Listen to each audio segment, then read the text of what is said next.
dear everyone, it's just about 4 minutes from now. We are about to proceed our highlight program, which is a panel discussion on navigating cybersecurity frontier, threats and challenges across Asia. Once again, still all cybersecurity warriors and everyone who are involved in this industry, kindly find your space. If you would like to listen to all the experts of qualified cities. It's about 3 minutes from now. This is the more exciting part of the day because this talking session will give you insight and brightening your mindsets about cybersecurity than ever. And I'd like to encourage to all attendees once again. During this panel discussion, you might have the questions on your minds and you'd like to drop your questions and send directly to our speakers. Feel free to scan the QR code, which is appear on the screen shortly, located on the bottoms on your left-hand side. Scan this QR code, will access to the link and choose the room for the main stage. And don't be hesitant to drop your questions.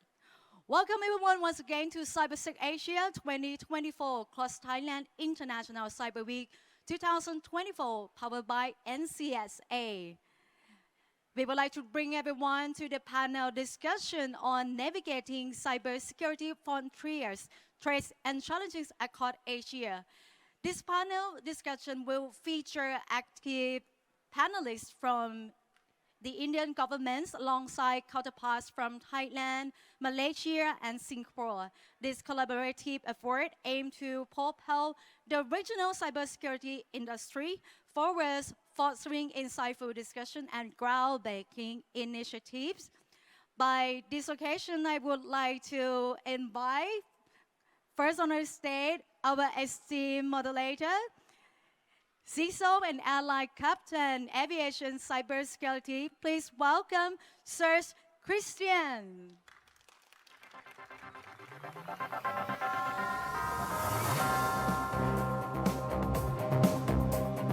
And of course, we are honored to welcome our esteemed panelists. Can you join with us on the stage?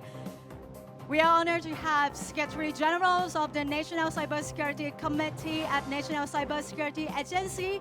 Please welcome Air Vice Marshal Amon Chomchoi.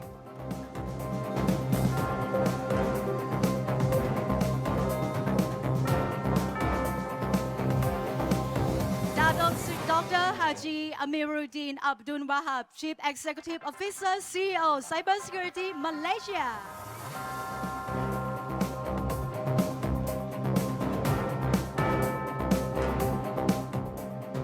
Deputy Commissioner of Cybersecurity and Deputy Chief Executive Development of Cybersecurity Agency of Singapore. Please welcome Chua Kuan.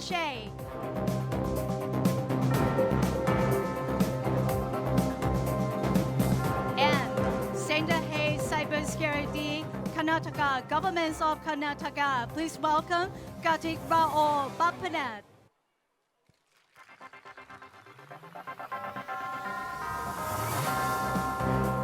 We would like to hand over this session to all gentlemen.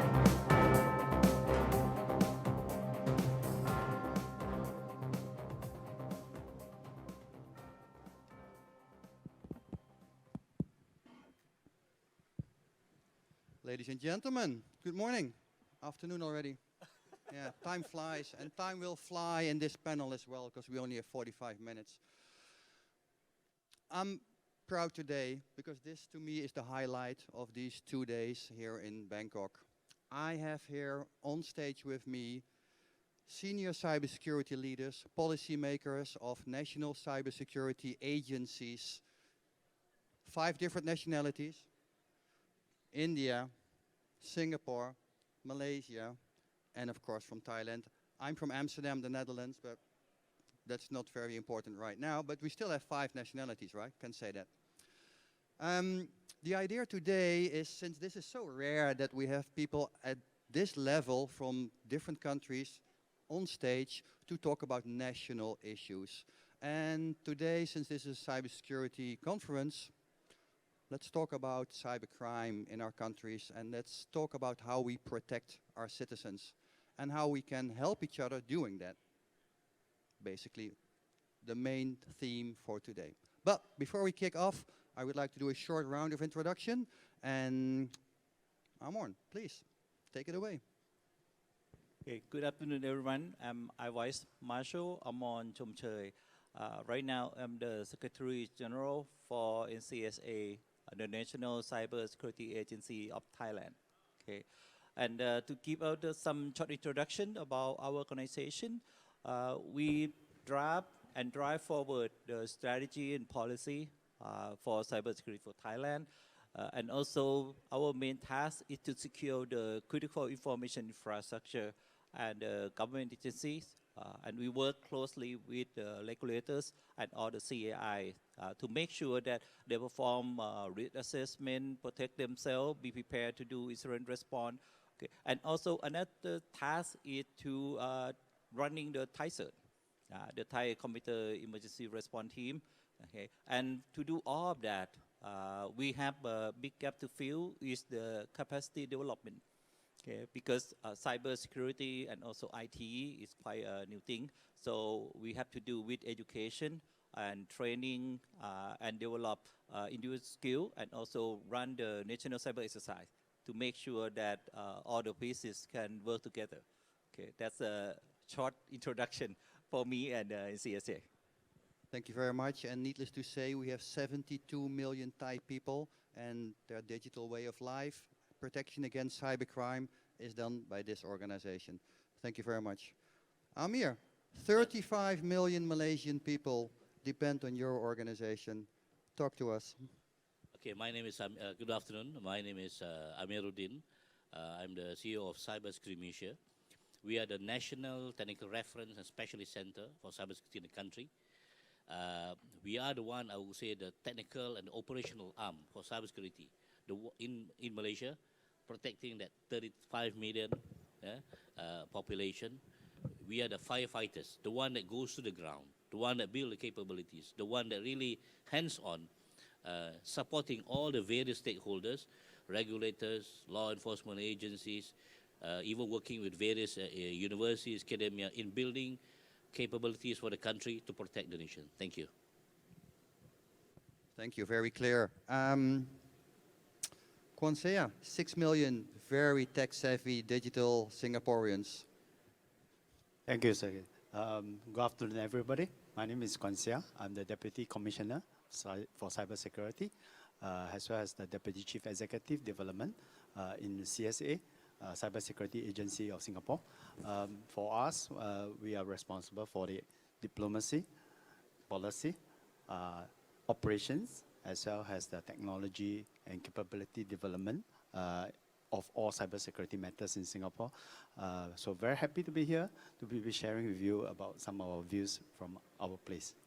Thank you. Thank you very much. Thank you very much. Last but not least, 68 million people in Karnataka state.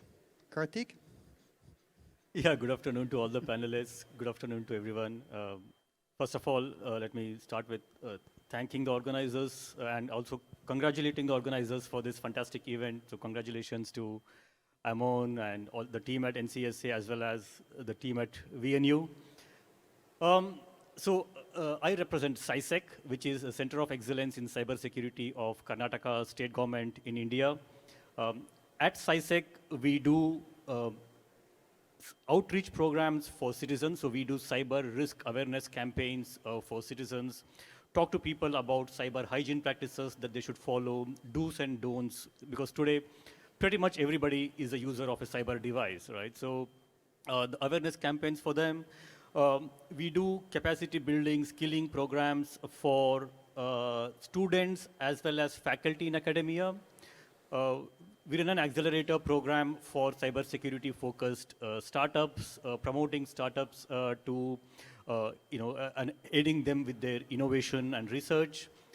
And we do cybersecurity trainings, advisory guidance to state government departments. So in a nutshell, the activities we do kind of touch all segments of the society, the public, academia, industry, and the government. Thank you very much. Ladies and gentlemen, panel for today. We heard today and yesterday a lot about cybersecurity threats, the evolving landscape, geopolitics, nation-state actors, and everything that's happening in the bad world out there. Having these nationalities here on stage, I would like to know, what are we facing? What are the biggest challenges today towards our citizens in cybercrime? Actually, what is bothering our citizens in their digital life at the moment? So why are we focusing on? What's happening? Okay, since I'm the host country, so I will start first. My pleasure. Okay, I think for the concern that we have right now, I would like to categorize it in two levels. The first level is the problem with the infrastructure. When they got attacked by ransomware, and usually almost 100% it will follow by data breach. Okay, and when there's a lot of cases data breach, there will be a concern that all the PII of the student will be of the citizen will be leaked, and after that will be cybercrime against the people. Okay, and right now it might be closely related, both from the hacker from the outside, and also there might be a few cases of insider inside the government, inside the system, that steal the information and even cooperate with the cyber criminal. Okay, and right now, what make the life of our citizen harder, because when they call you up, instead of ask what's your name, they can say right away that who you are, where you live, what's your citizen ID. So make it even harder for our citizens to identify if they are the cyber scammer or the other real agencies that try to work with you. Okay, those are the concern that we have right now, and every time it's at the heightened level, because every time we have to go to the parliament, that's the only thing that our politicians ask about. What do you do about this? Okay, so it's a problem for our citizens, and it's a problem for our government, and of course it's a major concern and worry for us as well. So it's mainly loss of private data and scam cybercrime. I hear you talking about your government getting clearance to do what you want to do, and actually every CISO has the same in any company. You need to talk to the board before you get any budget anyway, or approval for anything you want to do. So I think we all recognize that. Thank you very much.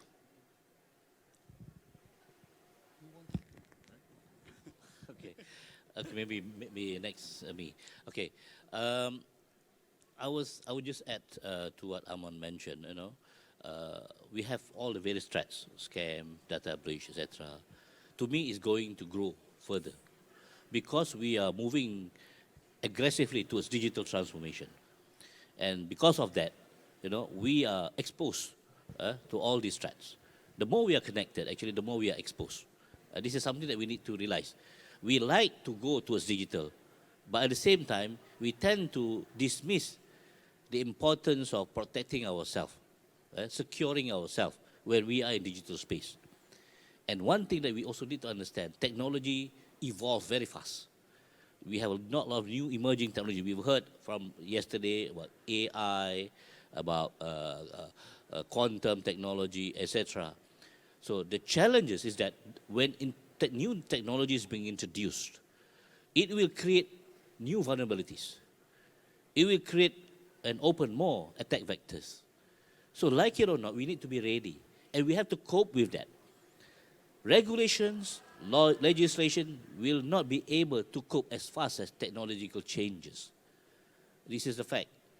That's why, like it or not, we have to be ready, at least minimum equip ourselves with the basic knowledge as an individual. And in terms of organization, public, private, whatever, adopt cyber hygiene, best practices to protect ourselves. This is a responsibility for all. So these are some of the challenges. I think some of it has been highlighted. I just add, and I think another two of my colleagues here will also share more some of the challenges that we will face with this new, I would say, domain of warfare.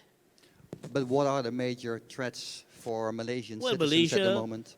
In Malaysia, fraud is the highest. Okay. And under fraud, we have the scam. So in fact, in Cybersecurity Malaysia, we have a Cyber 999 help center where we receive reports from netizens. It's publicly open to be reported by individuals or organizations. And for the past, I would say, 10 years, 70% of the incidents reported to us are fraud related, in which under that we have phishing, scam, etc., etc. So that is one indication. We also, the top two and top three, number 2 and number 3, they interchange. That is one is we call it malicious code. Basically, it's ransomware, malware attack. So ransomware is growing. Just now, Aman mentioned about ransomware. It's growing, especially at the enterprise level. And then the third one is on the intrusion, hacking, and this is where the issue of data breach comes into it.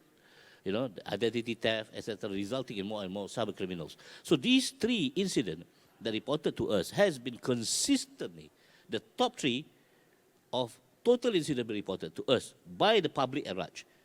I'm dismissing all the various unsecurity feed that we got on the technical side. But I'm talking about the public at large who report to us directly. And these are the trend for the last 10 years. And with fraud, it's not planned, but consistently 70% of the total incident reported to us. That's quite a lot, actually. Yeah. So you're adding ransomware to the list. Thank you. No, ransomware is a part of the, I call the second incident category, called malicious code. Yeah, it's a way to get in. Yeah, that's the way. But then Of course. we devise category because under fraud we have scam, phishing, and all the fraud online purchase, or those kind of things. So we do have a subcategory, and under the malicious code we have ransomware as one, in addition to maybe like maybe a malware that have certain motive, political or military or whatever. Clear. Thank you. I guess I'm next. So, well, you know, when we set up CSA, initially we think that we will deal with only national level threats, advanced persistent threat. I think we still have to deal with this, and this is very common. But increasingly, we pivot to ransomware as well as malware-related threats, phishing, and so forth. So I think the key thing is actually a secure and a safe and secure digital way of life. And it is inevitable. In fact, I would say that it's important that we focus on things like scams as well as malware threats. Just to share a little bit, what keeps me awake, for example, malware threats targeting our citizens. We don't have a lot of people. We have 6 million people, but it's still a lot money that can be lost. So what happened is that we are increasingly seeing very sophisticated malware threats that targets a mobile phone, and the loss of money could happen. So in Singapore, what we have done recently is a series of measures to make sure that the mobile phones are secure. I can share a little bit more later, as well as the banks and the e-commerce companies put in the right set of measures to prevent this from happening. Just maybe want to talk a little bit about ransomware. I think this is also another issue that has taken quite a bit of attention, and is something that we are also looking at very, very closely as well. I pivot a little bit to talk about something that keeps me awake as well, which is the security of AI, to be very honest. Right? I think this is something that many of us intuitively understand. We used it a lot, but I'm not so sure if everybody understands how the safe adoption of AI could be done, especially for critical infrastructures. Yeah, I thought just maybe something done. That's a very great addition. Amir already told us that technology is advancing faster than we can keep up and make regulation and policy about it. And this is one very clearly that's way ahead of us at the moment. And especially at the national level, we need to also educate our citizens about this. it's of course all free and it's fast, but it has downsides. Thank you very much. Karthik? Right. So the key risk I see, and Amir spoke of the evolving nature of technology, right? It's also, we need to see the evolving nature of cyber attacks. So 10 years ago, cyber threats were more at enterprise level, not so much for individuals. Around 5 years back, things started changing. More and more individuals were becoming victims of cyber crimes.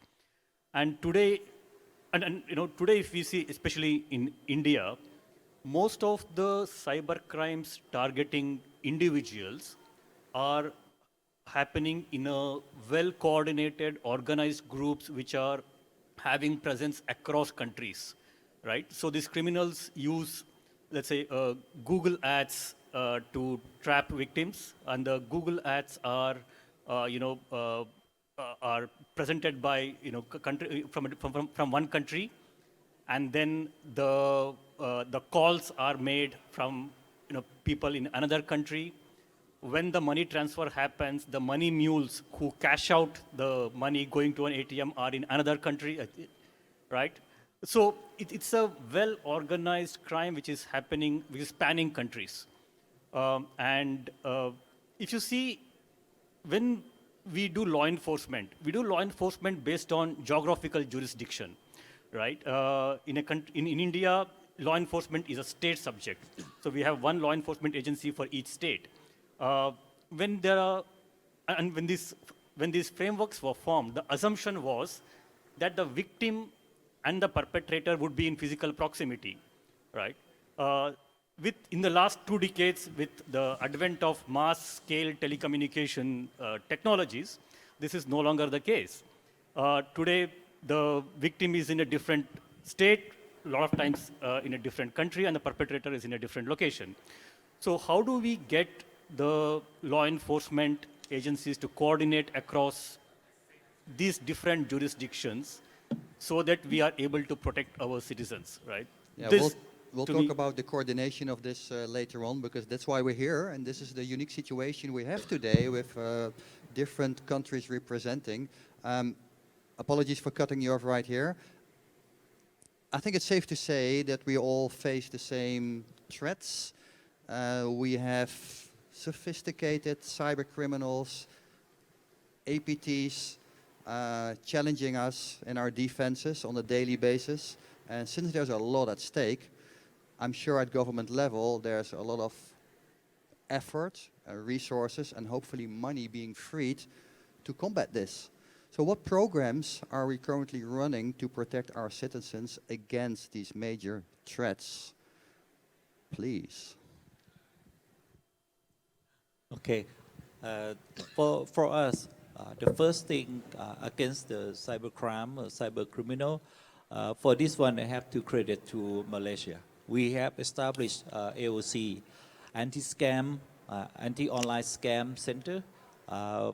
It's happened after a few of our officials went to visit the anti-scam center in Malaysia. And for this one, the difference between normal SOC and Serge is that in the center of this, there's a police, bank, mobile operators, okay, and everyone that could help. For example, the seizure of funds that already transferred to the bank, the blocking of the number, and in the future, the blocking of Malaysia's website to help to reduce the effect after someone already got attacked or got scammed. Okay, that's we've been running that for many months now, and hopefully it will get even better. Like for example, for the Mu account, instead of just one account, in the future, all his or her account will be seized to transfer all the money, to make it painful for all the Mu account, and to stop the money from flowing. Okay, and in the future, for example, for the SIM card or the number of the criminal, we would just freeze that number or block just that one number. But also, we find this number is related to which bank. and follow up the trail of the money. Okay, and that will happen during the time that we start, maybe the first level of new account, but at the end it will get better. So hopefully it wouldn't be worthwhile for the cyber criminal to be doing this. It will be difficult and there will be less benefit. Okay, so hopefully it could reduce the number of cases. But at the end, they might try some way to do it because they are very smart and they are very well organized. And most of the time, I do agree with you that the mastermind is in different countries, okay? Because they know that it's difficult for us to coordinate, okay? They know our weakness to make it difficult. So every country got attacked, but probably not the group that's inside your own country. They have to do cross-border to make things difficult. So for that one, I think we need to work together, and that's something that we can discuss later on, because for this one, I have to credit CSA Singapore that's gonna establish us in Serge. Okay? And I think that should be one part of the solution to find the major mastermind of criminal, in addition on what we're trying to do within our own country. And finding the mastermind is not always easy because they're often protected by governments, which makes them nation-state actors almost. And then we get into politics, and then it gets very difficult to reach out and get these guys. Another important point you make, and thank you for that, is that we should make it difficult for the criminals to earn money. So it should take more effort to get less money and make it less interesting. I like to make the comparison with bank robbery. We don't see that much happening anymore today. Why? It's almost impossible. It's not worth the effort. It's not worth the risk.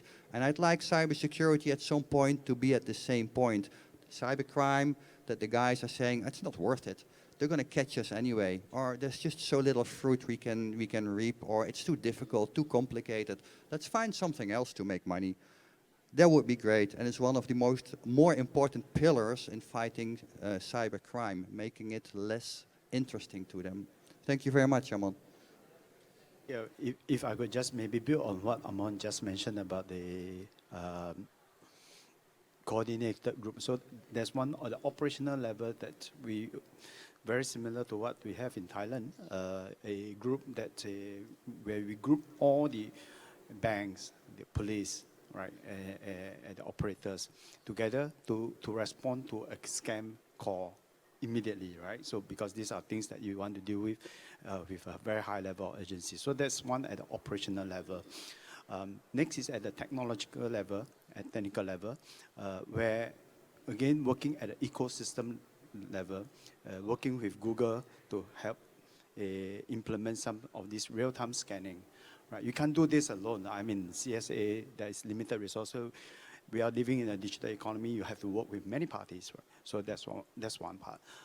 I mentioned earlier about making sure that the handphone is also secure. So building things like a secure app standard.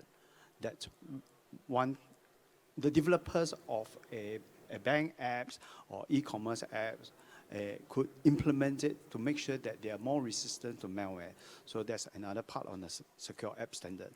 Or it could also be on a software like what we have in back home, a software called Scam Shield, where if you are a recipient of a scam call or SMS, you could also flag that out, and it will trigger an alert for you to report as well.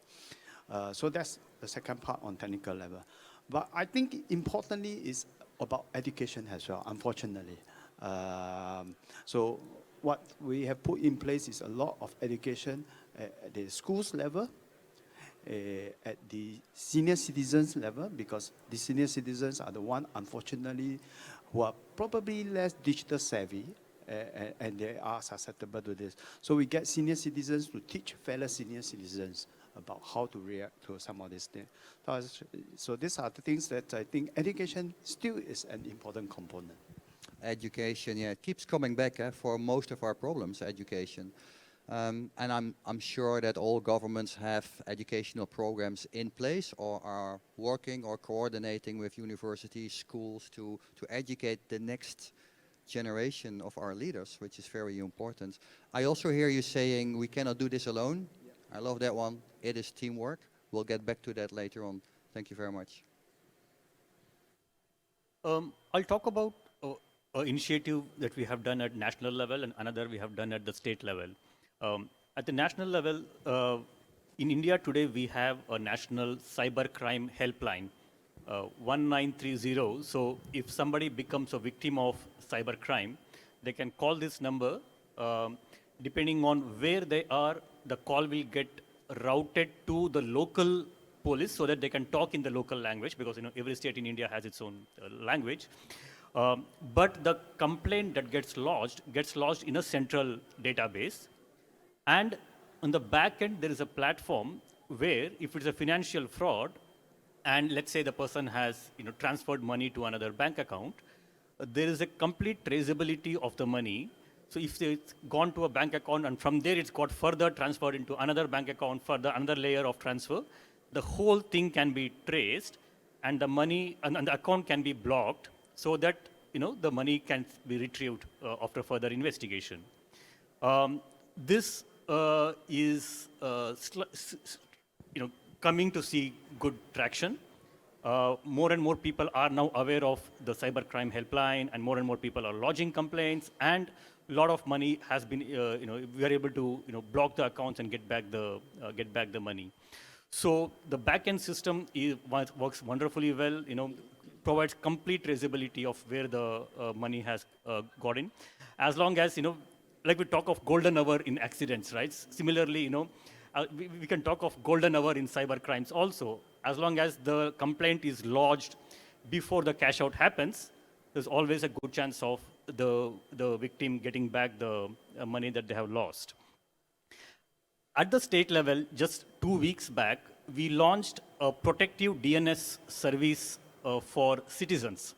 Like typically enterprises have a protective DNS control, security control, right? Where if one of my staff clicks on a phishing link, at the proxy level, the link gets blocked, right? What we have done is launch this protective DNS service for households, for citizens.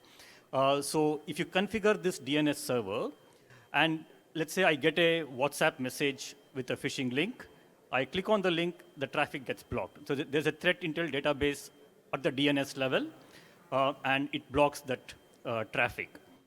We have actually set up 2 DNS servers. One DNS server with protection from malicious websites, and a second DNS server which also, in addition to protection from malicious websites, also provides ability to block access to adult content. This is more for parents. So if I'm a parent and I'm worried about my kids stumbling into adult content, they can configure the second DNS server. It will also block traffic from getting into adult websites as well. So this is a service we just launched, couple of weeks back. Again, it's a public safety service for citizens when they are online to protect themselves as well as their family members. Thank you. Go ahead. Thank you. Okay, talking about tackling cyber threat, I think in the case of Malaysia, we approach it both from the strategic and operational and technical level. At the strategic level is very important. For example, we have our NCSP, National Cybersecurity Policy, which was launched in 2005. I think one of the earliest in the region. And then recently, we have our MCSS, Malaysia Cybersecurity Strategy 2020-2024. That set the direction and put the pillars and the guidance where we have to focus. Then, at the operational and technical level, that's where, for example, Cybersecurity Mission comes in. We have introduced and launched a program we call Cyber Casa. In Malaysia, roughly it means they call it like cyber ecosystem strengthening, where we cover and approach cybersecurity and operational technical level element with the 3 elements of people, process, and technology. And out of that, we create programs. For example, people in terms of awareness, education, capacity building, and even professional certification that we jointly developed, not on by us, but we facilitated a collaboration, local government, local industry, local academia, together develop that fits what's the need in building capacity, but still aligned to the national, international requirement. And some of them, they are certified by ISO 17024. Okay. Then we also focus on development of technology, not only being strengthening the responsive element, but also building capabilities on the preventive, detection, and also the predictive capabilities. Being adaptive in terms of threat that evolve. That's where we comes in as a national technical specialist. And on the process, especially on the governance element, risk and compliance. But cybersecurity is not about one entity alone, as mentioned by the peers. We work collaboratively, and that's why we have Cybersecurity Malaysia Collaboration Program, where we work with all partners, whether they are law enforcement agencies, whether they are academia, whether they are industries, all this to show that, like it or not, you cannot handle this alone, both locally and internationally. And that's why, for example, at the national level, we work through the partnership with public-private academia partnership. But at the international level, we are very actively, especially in terms of us, we were the past chair and also currently the permanent secretary to the OIC, Computer Emergency Response Team. We are also the immediate past chair of the Asia Pacific Computer Emergency Response Team and currently the deputy chair, with the understanding that threat, especially in cyberspace, is borderless. So it's very important that we look at it. And in terms of strategic level, currently, we are looking into development of our first cybersecurity bill to strengthen the element of regulation, to ensure that we try to cover as much as possible. Still, I know that it's not enough. Like I said just now, threat changes, the evolution is faster than any regulation, any policy. Like it or not, there's also, we have to understand, there's no such thing as 100% security, but it's about how we can minimize that, and then tackling and minimize the impact to our own, the 35 million or 34, 33 people that you mentioned. Thank you. Yeah, thank you very much. Cross-border coordination, collaboration, of course, essential, not only for the smaller countries, but also for the larger countries. We'll get back to that. For now, when we talk about cybersecurity awareness and digital maturity of our citizens, how are we coping with that in countries at this level? So let me tell you a story. There's so many stories for this, for this one first. In the second week of January, we usually have the Thailand National Children's Day. Okay, and at one time we partnership with Palo Alto and have some event, some quiz for the younger people. And this time he's very young boy, it's about 3 years old, and we have some question for them about cybersecurity. Like for example, we ask them, what is the good password? And the choice A and B. And he said, I couldn't read. Okay, but when we explain good password is 5 letters or 8 letters, and he just said 8 letters. So right now, for younger generation, we are in the age that they are digital native. They know it already before they can read. For younger generation, they can make a good choice between good and bad password before they can read. Okay, but for our age, we don't want to call it older generation. We just call it our age. There's mixture, okay, because we just migrate here to the cyberspace, to the digital world. So there's a mix between the understanding. Okay, but I would like to separate it into two groups. At the management level for the organization, public and private, there's still a lot of room to be filled about the understanding about cybersecurity issue. Many of them still think that it's the IT issues, but we have to educate them so that we know that it's the organization issues. Okay, that's the thing that we need to change quickly. We see a lot of changes happening on the positive side for the CI or the critical information infrastructure, the organization that provide the service to millions of people in Thailand. We saw good change from those people who run the organization. Okay, but for the citizen, our main concern now is that the problem with internet scam is that people will fall prey to information from the scammer. The more information they give you, the more trust they gain from you. Okay, and at the end, you will be fooled. Okay, and that one could easily be remedied by education. But the worst problem we have right now is the people who are well educated, have lots of money, and they are thinking that they will never be the victim of the scam. They are under false sense of safety that they know everything already. And at the end, these people will be losing money the most. According to our statistic, or the number of cases, the highest one is buying something and not getting it. E-commerce fraud, okay? But the one with the most loss in terms of money is the fake investment, okay? It's like 10 times more than the e-commerce fraud.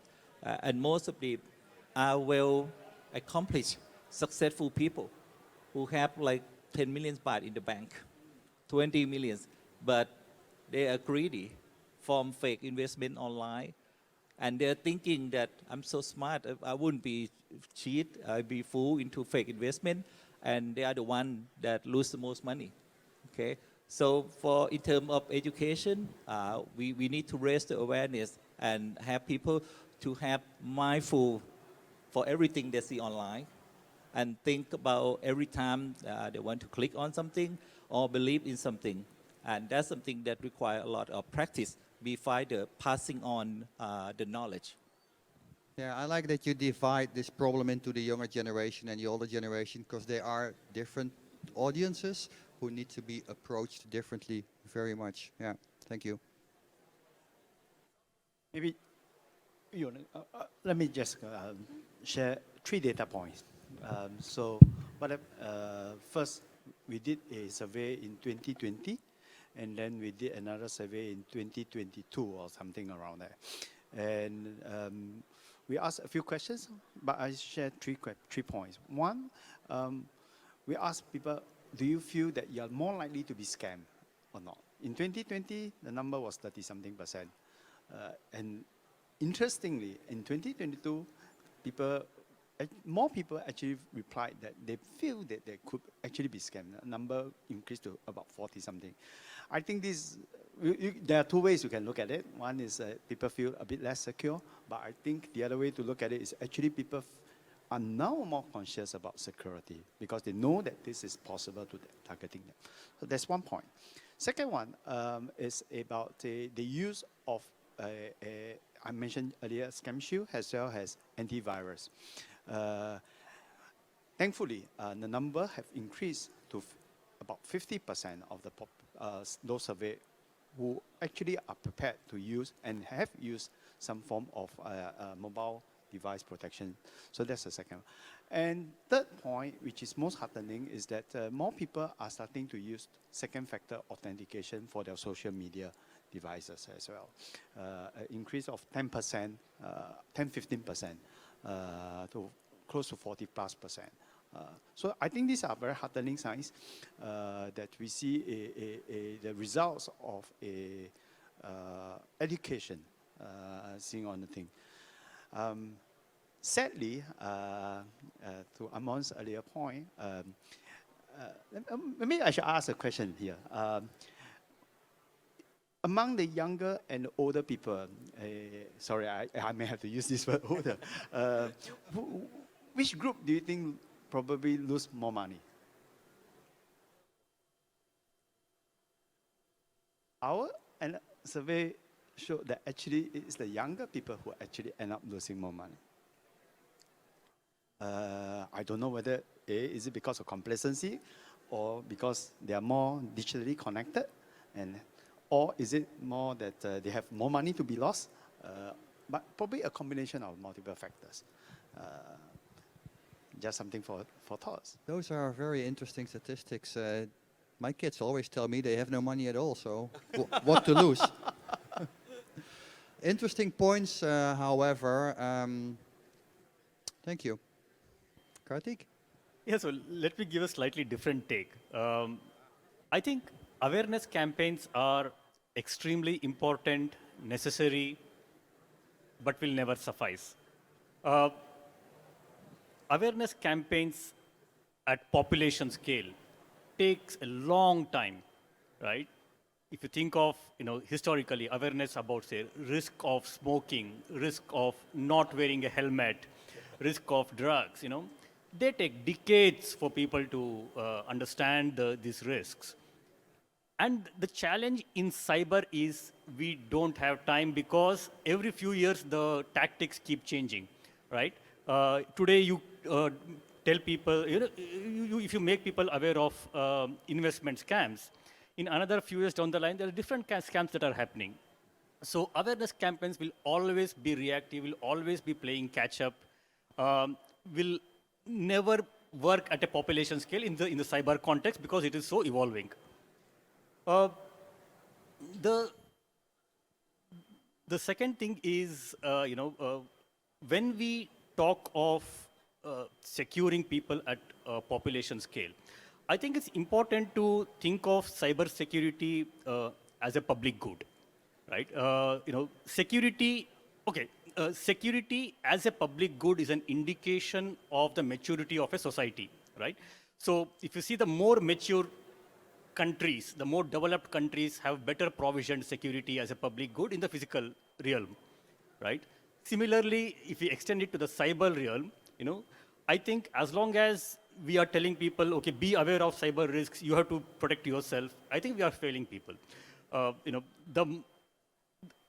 For us to mature in the cyber realm, we need to provision security as a better provisioned public good so that the expectations that we have on people in terms of protecting themselves starts reducing.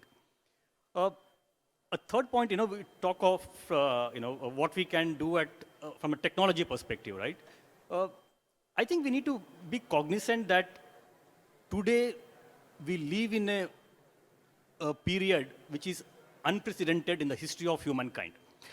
Humankind has never seen this kind of, rapidly evolving technology at this pace and the impact that technology is having on the society.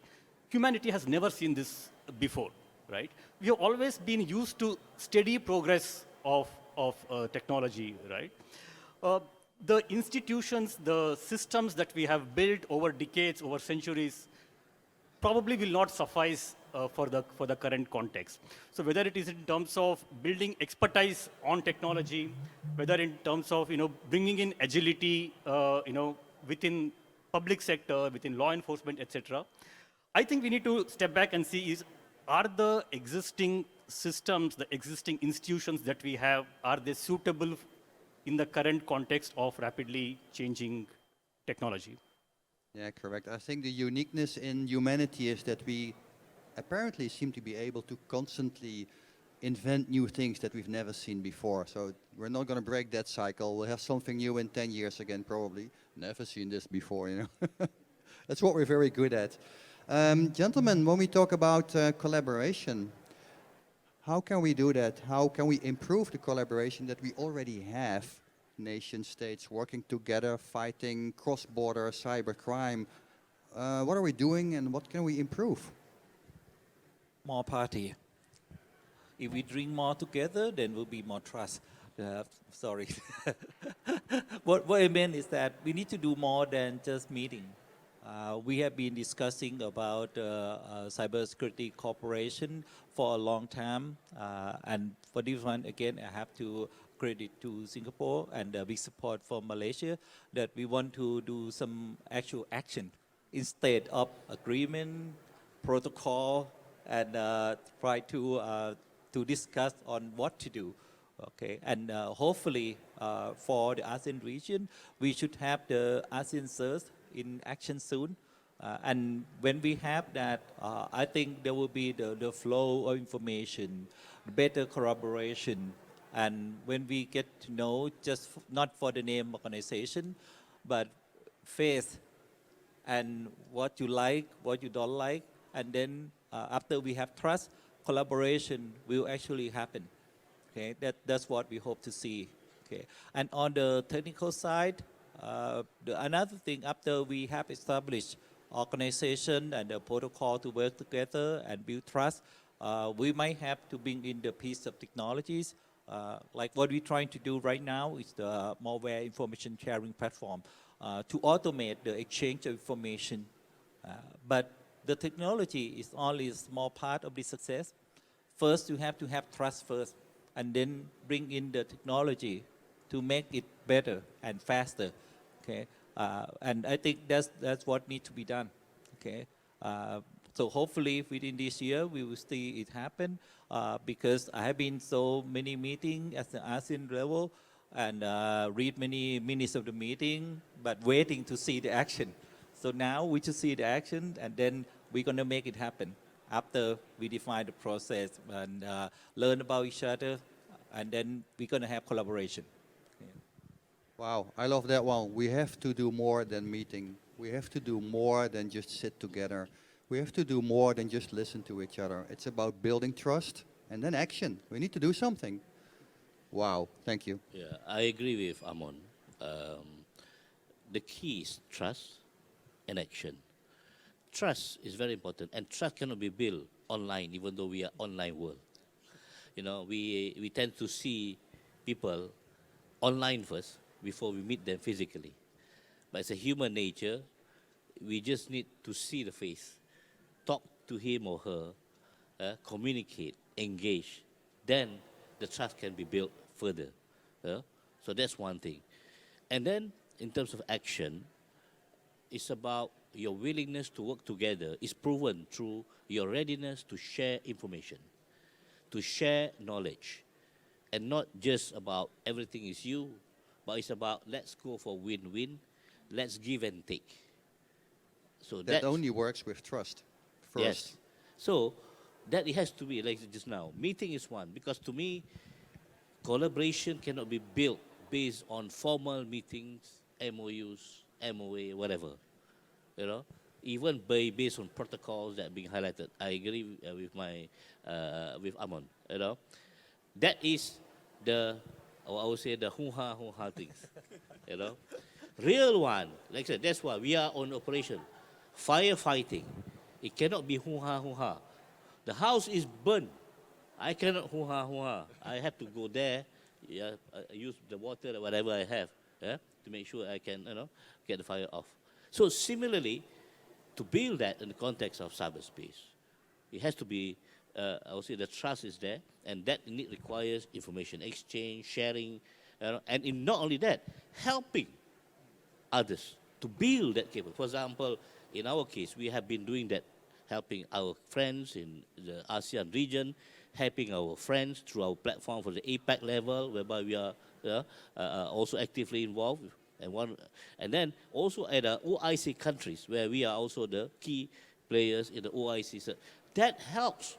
And we are not just saying, in fact, for example, just to show one of the initiatives we do to assist through our collaborative program is training. We help train, funded by the government, where we train more than 30 countries using a professional security program that we develop. But based on the international standard, that help, and then we help them. So these are some of the initiatives. We feel that from there we can build a trust. So it's not just meeting and MOUs, but it's real one action. So I like, and that I agree totally, trust and action. Thank you. And actively reaching out and connect, yes. Kuan Seah? Yeah, so we set up the ASEAN, or we are setting up the ASEAN Regional Cell. We spoke about earlier yesterday, and I think that's one platform that the regional ministers in ASEAN are committed to pushing and making sure this happens. Now we should use platform like this to advance our cooperation. But very similar to what Amon and Amirudin mentioned, this cannot be done without physical connectivity, right? And that's why I'm very happy that Amon invited me to be here, and I am committed to make sure that together at the ASEAN level, Thailand, Malaysia, Singapore, sorry, India, we see how we can make this a reality in terms of tackling scam, right? In terms of the information exchange, in terms of incident response and stuff like that. It will be a long journey, but I think we have to get this started. And this year, I can see that things will start to take in place with a lot more exchange in the. So let's carry on the conversation, and I hope we can be one step ahead of the criminals. Yeah, that would be great. So already we have good collaboration, but even better coming up, and more strengthening and more trust. That is great. How does that work in your state? So I agree with what my colleagues have said here. Just to add on, Amir mentioned about information exchange and the importance of it. I think it's important we build interoperable systems for law enforcement agencies, cyber agencies to interact with as well. So I'm wondering if, can we build a SWIFT equivalent for exchange of information amongst law enforcement agencies, right? Fraudsters use SWIFT. Why should the law enforcement agencies not use a similar system, right? Then we need to protect it and make sure that the information in it is verified. Somebody will hack it or throw in a lot of misinformation, and we have another threat surface. But yeah, information sharing is part of cooperation. We need to think about how that works, absolutely.